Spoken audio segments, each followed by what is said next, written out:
Good morning. Welcome to teens kitchen secrets. ഇന്ന് നമ്മൾ ഒരു തൃശ്ശൂർ സ്റ്റൈലിൽ ഫിഷ് കറിയാണ് ഉണ്ടാക്കുന്നത്. അതിനാവശ്യമായിട്ടുള്ള സാധനങ്ങൾ: 1/2 കിലോ മീൻ ഉണ്ടാവും. നമ്മളിതൊരു ചട്ടിക്കകത്ത് വെച്ചാണ് ഉണ്ടാക്കുന്നത്. ഫിഷ് കറി എപ്പോഴും ചട്ടിയിൽ വെച്ചുണ്ടാക്കുന്നതായിരിക്കും നല്ലത്. ചട്ടി ഇല്ലാത്തവർ മാത്രമേ വേറെ കടായിലോ ഒക്കെ വെച്ച് ഉണ്ടാക്കാവുള്ളൂ കേട്ടോ. നമ്മുടെ കയ്യിൽ ചട്ടി ഉണ്ടെങ്കിൽ ഇത് തന്നെ ഉപയോഗിക്കാം. അതിലേക്ക് നമുക്ക് ഒരു വലിയൊരു കഷ്ണം ഇഞ്ചി ചതച്ചതാണ് ഇതിൻ്റെ കൂട്ടത്തിൽ ഞാൻ 3 പച്ചമുളകും കൂടെ ചതച്ച് വെച്ചിട്ടുണ്ട്.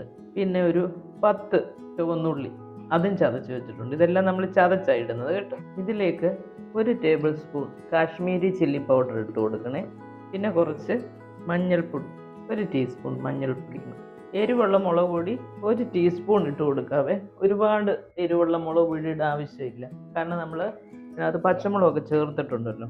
എരിവ് കൂടുതൽ ആവശ്യമുണ്ടെങ്കിൽ നമുക്ക് അതിനനുസരിച്ച് ചെയ്യാം, അതിൻ്റെയൊക്കെ മാറ്റം വരുത്താം, അതിനൊന്നും ഒരു കുഴപ്പമില്ല. പിന്നെ നമുക്കിതിലേക്ക് വേണ്ടത് 2ാം പാലാണ്. തേങ്ങാപ്പാൽ പിഴിഞ്ഞ് 2ാം പാൽ. 1ാം പാൽ നമ്മൾ മാറ്റി വെച്ചിരുന്നു. ഇതിലേക്ക് നമ്മൾ 1 ടേബിൾ സ്പൂൺ വെളിച്ചെണ്ണയും കൂടി ഒഴിച്ച് കൊടുക്കണേ. അതിനുശേഷം നന്നായിട്ടൊന്ന് ഇളക്കി കൊടുക്കണം. ആവശ്യത്തിന് ഉപ്പിട്ട് കൊടുക്കണേ. ഈ സ്പൂൺ കൊണ്ട് നന്നായിട്ട് ആ ഇഞ്ചിയും ഉള്ളി ചതച്ചതുമൊക്കെ നന്നായിട്ടൊന്ന് പ്രസ് ചെയ്തിട്ട് വേണം എടുക്കാൻ. അതൊന്ന് സോഫ്റ്റ് ആകണം. ഒരുപാട് കുറുകിയ കറി അല്ല വേണ്ടതെങ്കിൽ നമുക്ക് കുറച്ചുകൂടെ വെള്ളം ഇതിനകത്ത് ആഡ് ചെയ്യാവേ.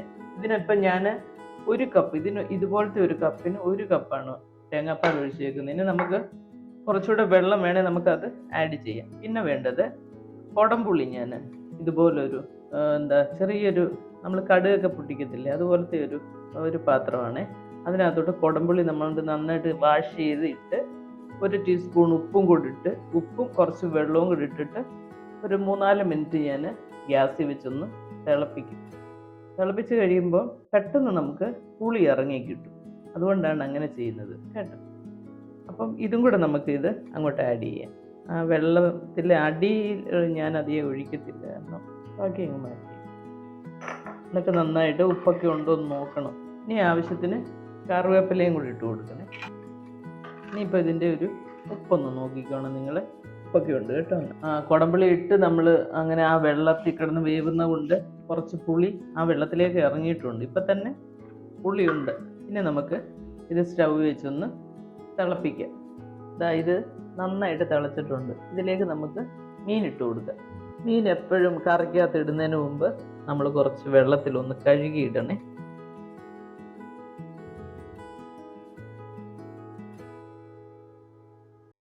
ഒരുപാട് ചാറില്ല. നമ്മളിതിൻ്റെ 1ാം പാലെടുത്ത് മാറ്റി വെച്ചിട്ടുണ്ട് കേട്ടോ. അത് നമ്മൾ ഈ മീൻ വെന്ത് കഴിയുമ്പോഴേ നമ്മൾ ചേർക്കത്തുള്ളൂ. ഇപ്പം നമ്മൾ ഇതിൻ്റെ ഉപ്പൊക്കെ ഒന്ന് നോക്കിക്കോണേ. കറക്റ്റ് ഉപ്പുണ്ടോ, ഉപ്പില്ലെങ്കിൽ ഒരു സ്വല്പം കൂടി ഉപ്പ് ആഡ് ചെയ്യണം.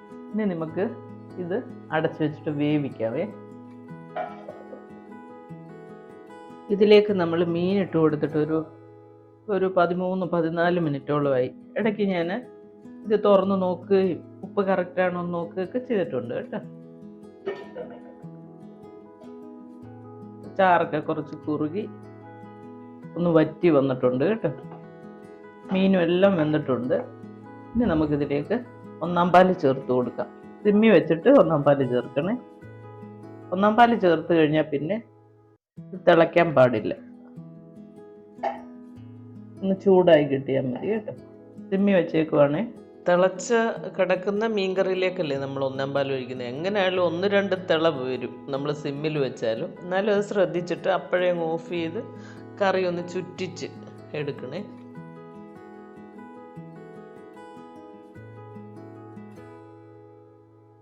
നമ്മളൊരു ചെറിയൊരു പാൻ എടുത്തിട്ട് അതിലേക്കൊരു 2 ടേബിൾ സ്പൂൺ വെളിച്ചെണ്ണ എടുത്ത് ഒഴിക്കണേ. വെളിച്ചെണ്ണ ഒഴിച്ച് കഴിഞ്ഞാൽ അതൊന്ന് ചൂടായി കഴിയുമ്പോൾ ചുവന്നുള്ളി അരിഞ്ഞത് അതിനകത്ത് ഇട്ട് കൊടുക്കണം. ഇതിനകത്ത് കടുകോ അല്ലെങ്കിൽ ഉലുവയോ ഒന്നും നമ്മൾ കടുക് വറുക്കാൻ ഉപയോഗിക്കത്തില്ല. ചുവന്നുള്ളിയും കറിവേപ്പിലയും മാത്രം. ചുവന്നുള്ളി ഒരു ലൈറ്റ് ബ്രൗൺ കളറാകുമ്പോൾ അതിനകത്തോട്ട് കറിവേപ്പിലയും കൂടി ഇട്ട് ഗ്യാസ് അങ്ങ് ഓഫ് ചെയ്യുക.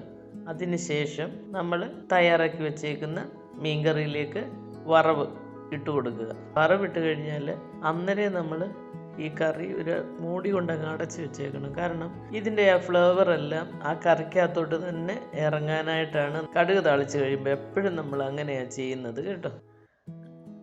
നമ്മുടെ തൃശ്ശൂർ സ്റ്റൈൽ ഫിഷ് കറി ഇവിടെ റെഡിയായി. വളരെ നല്ല ടേസ്റ്റുള്ള ഒരു കറിയാണ്. ഈ കറിയുടെ കൂടെ മെഴുക്കുപുരട്ടികളാണ് കൂടുതൽ ചേരുന്നത്. അതായത് കോവയ്ക്ക മെഴുക്കുപുരട്ടി, കൂർക്ക മെഴുക്കുപുരട്ടി, പയർ മെഴുക്കുപുരട്ടി. കാരണം ഇതൊരു തേങ്ങാപ്പാൽ ഒഴിച്ച കറിയല്ലേ, അപ്പോൾ അതിൻ്റെ കൂടെ കുറച്ച് എരിവുള്ള ടൈപ്പ് കറികളാണ് ചേരുന്നത്. പയർ മെഴുക്കുപുരട്ടിയുടെയും കൂർക്ക മെഴുക്കുപുരട്ടിയുടെയും കോവയ്ക്ക മെഴുക്കുപുരട്ടിയുടെയൊക്കെ റെസിപ്പീസ് എൻ്റെ ചാനലിൽ തന്നെ ഉണ്ട്. ഡിസ്ക്രിപ്ഷൻ ബോക്സിലേക്ക് അതിൻ്റെ ലിങ്ക് ഇടുന്നതായിരിക്കും. നിങ്ങൾ അതും കൂടെ ഇതിൻ്റെ കൂട്ടത്തിൽ ട്രൈ ചെയ്യണേ. അപ്പം എല്ലാവരും വീഡിയോസൊക്കെ കാണുന്നുണ്ടാവുമല്ലോ അല്ലേ? പുതിയൊരു വീഡിയോ ആയിട്ട് ഞാൻ അടുത്ത ദിവസം വരാം. താങ്ക്